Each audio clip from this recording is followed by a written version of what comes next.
Hello everybody, this is Gus from Relay Corp. You're watching a demo of Letro as of late October 2023. So I've got the app installed on two phones and I'm going to go ahead and open it at the same time. Now you're going to notice an animation that we have here. That's because it can take a few seconds to set up the app the first time because of the cryptographic operations that we need to do. The other thing you're going to notice is that the app looks different on the two phones, and that's for two reasons. So the obvious one is that we are using the dark theme on the right-hand side phone. The other reason is that the phone on the right is using the British locale, and the phone on the left is using the American locale. That's why one has the option to create an account under copper.fans, and the other has the option to create an account under applepie.rocks. So I am going to create uh, one account uh, with a username that I know is already taken. So I'm going to create uh, Bob at copperfans. And here I am going to create something that I know does not exist. So I'll call it Alice, let's say one. So we already have an account on the phone with the British locale. And as you can see, we got a user ID that is not exactly the one we requested. We requested bob at copper.fans. We got bob-75 at copper.fans. That's because if the user is disconnected from the internet, we don't want there to be any back and forth. We will just pick something that looks similar to what the user wanted in the first place. Now, on the other phone, we did get the username that we requested. That's because it was free. So we were able to give it to the user. So now that both have an account, have accounts, we can go ahead and pair them so that they can message each other. This is a very important feature because on Letro, just because you know somebody's user ID, that's not going to be enough to actually communicate with them, unlike email.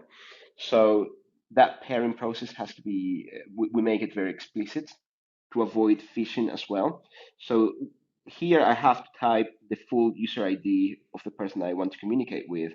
In this case, it's alice1 at applepie.rocks.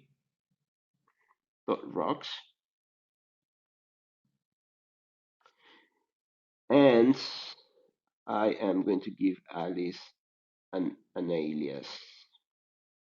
So I'll call her Alice. Because I'm running Android 14 here, I have to explicitly grant permission to get push notifications. So that's done. Now I'll go to the other phone and I'll pair with Bob. 75 at copper.fans. And this time I'm not going to give Bob a name. So I'll just go ahead and request pairing with Bob like that. So it's going to take a few seconds, and eventually the two users will be connected and able to send messages to each other. So we can see Alice is now ready, and Bob should be ready in a few seconds. Now he is. We can also see we got some push notifications. So here I can see I'm now connected to Alice, and on the other phone I can see I'm connected to Bob. Now, before sending a message, let me do a quick walkthrough here. So we have in-app notifications for certain events. We have a contacts tab that allows you to manage your contacts. So let's say that we changed our mind and now we want to allow Bob to, sorry, we just want to change the name that we see for Bob. We also have a notification, just a little message here saying that all conversations are end-to-end encrypted. We know that, so I'll dismiss it. So now we are ready to start a conversation with our contact. So in this case, I'm using Alice's phone and I want to send a message to Bob. I'm going to say something like, check out my cat, and I'll send them an attachment here. What do you think?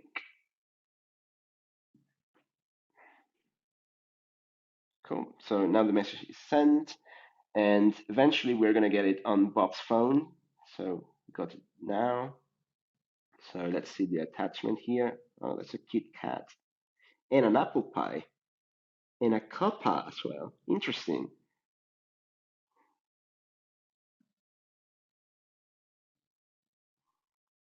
So and we're gonna hit send. That's how you reply. If we wanted to, we could have attached a new file to that message. And as we can see, Alice got Bob's reply, and also you can get a bit more information about the message, like when it was sent.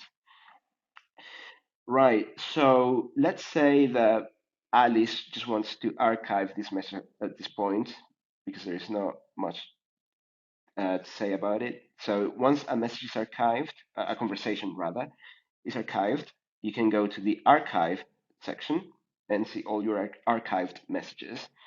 You can also see our sent messages. Well, in this case, it's archived, so we're not showing it under sent.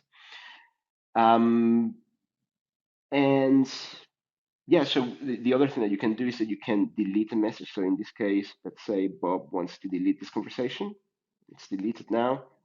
This is hard deleted, so it's not. We don't keep any copies of it. Now, the other thing I want to show you is multiple accounts. So if we tap that settings icon there, we can create another account, or if we wanted to, if we have a work domain name that is properly configured to use Letro, we could use our domain name. I'm not going to demo that here, but if you enter those at least two parameters and an optional one, then you will get your own ID under your own organization. So, but let's just demo creating a second account. So let's call this Charlie.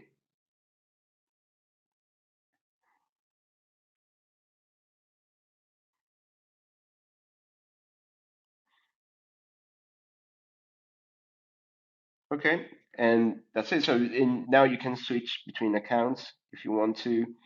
So yeah, that's pretty much it. Of course, there are some very cool integrations that we have on Android. So for example, you can start. So actually, I deleted a conversation here. I shouldn't have deleted it. But here we could send a message to Bob because Android allows us to send messages to people that we've been messaging recently with that shortcut. So we can do these kind of things uh, here. And we just got another message from Alice. So yeah, that's it. Thank you so much for watching this demo.